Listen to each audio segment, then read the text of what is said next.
Why are we protecting a murderer who killed a child, sexually abused him, he strangled him, he bound his legs? What a coincidence. One of Lisa Robinson's favorite movies is V for Vendetta, and this Pickering councillor is the subject of a political vendetta.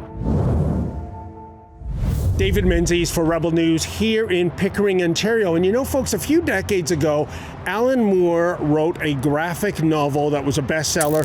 It was called V for Vendetta. It was a science fiction tale. But here in the city of Pickering, we have a real life vendetta going on in terms of the political biosphere. And the victim of that vendetta is Lisa Robinson. She is a City of Pickering councillor who is continually being censored and economically penalized for so-called wrong thought. But I think I've come across a story that really takes the cake in terms of a vendetta. And Lisa, you reached out to us. It was about two motions, and we can read them a little later on. I would argue more than 95% of common sense people would support these motions. You couldn't get anyone on council to even second it. What were these motions all about? Our first motion, David, had to do with asking the City of Ottawa to review the criminal code for bail and parole. Okay. Right? Having to do with, children and predators and protecting the vulnerable people. And then the second one had to do with transparency regarding the sex offender registry. Okay, so these motions are all about public safety. And we know in this region, in Durham region, it made international headlines for all the wrong reasons. An at-risk murderer, someone who tortured and raped a minor back in the 80s, was released on a 3-day unescorted pass and was deemed at risk. And I guess it was the parole board or Corrections Canada or both rolling the dice. And we didn't even know where he was staying. You're trying to get added transparency and accountability, and yet nobody on your council thought, oh, this is a good idea.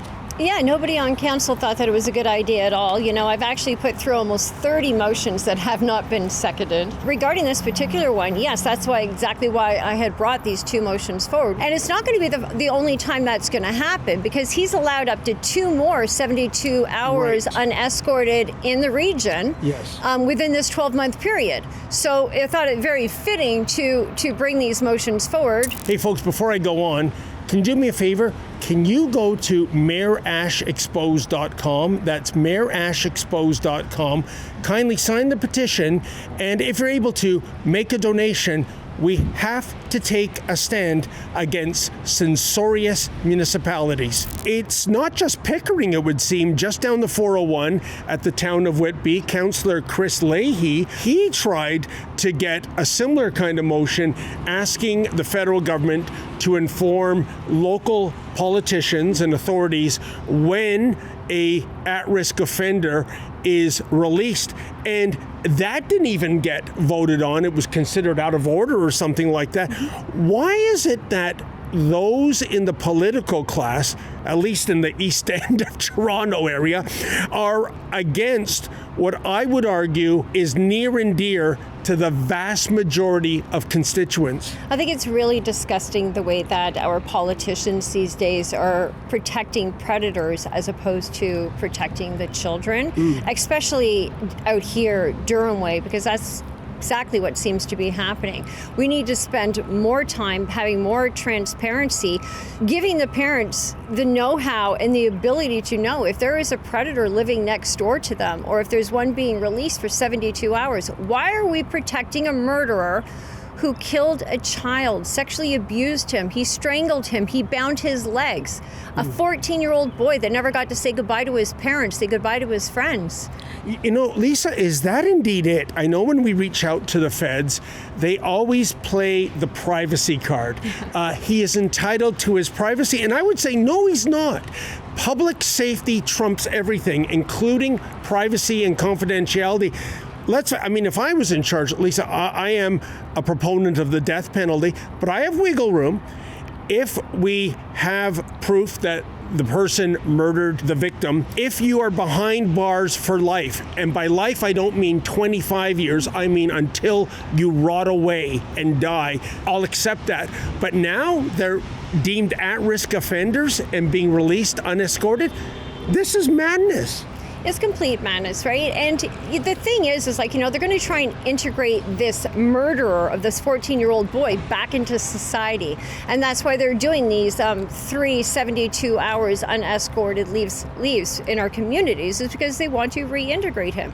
He should not be coming back into our community at all. No. I don't know why they keep on softening the bail and the parole and the laws for any person that has done anything like that to a child, like, the child exploitation. Last year, was it? They tried to give the Supreme Court of Canada turned down that, anyone that has child pornography, the minimum sentence of at least 1 year, and then they turned that down, right? Hey folks, if you haven't already subscribed to Rebel News, will you do me a favor and kindly subscribe? Also, hit the notification bell. That way you will never again miss another Rebel News video.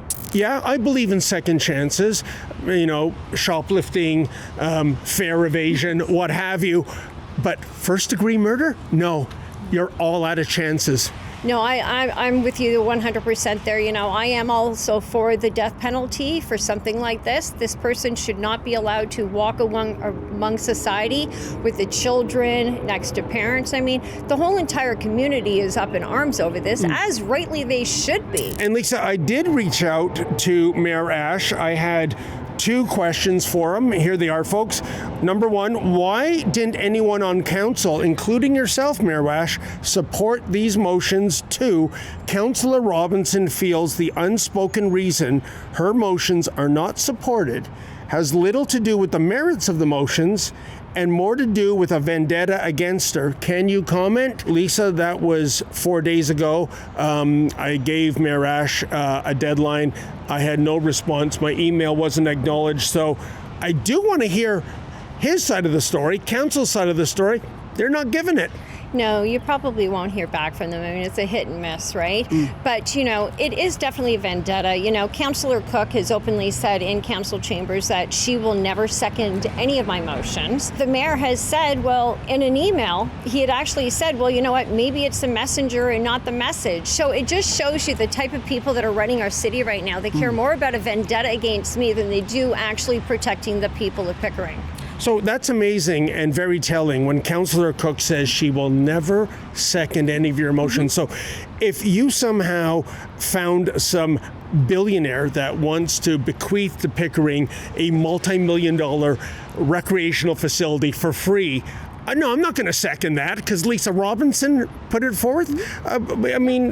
That's crazy, Lisa. It is absolutely insane. But this, like I said, this is the vendetta. This is the maturity of who we have on council right now, that they would put these petty little vendettas above the people of Pickering.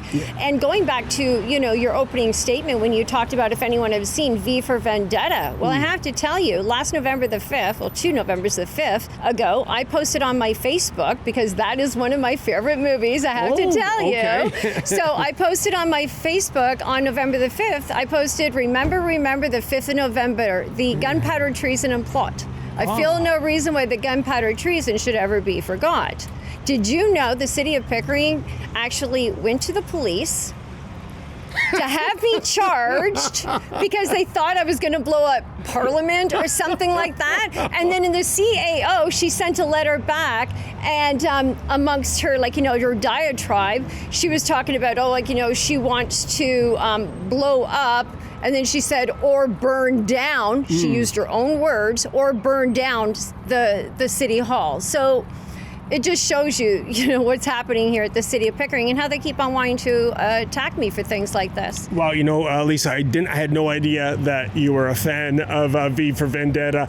But, once again, thank you for your time. I know you've been docked 21 months salary, perhaps 24 months if your criticism of the Kamloops hoax is upheld by the Integrity Commissioner, and it is reprehensible. The municipal election can't come soon enough here in Pickering. And I'll end it with this from V for Vendetta, folks. Remember that line? You can kill a person, but you know what? You can't kill an idea. For Rebel News, I'm David the Menzoid Menzies.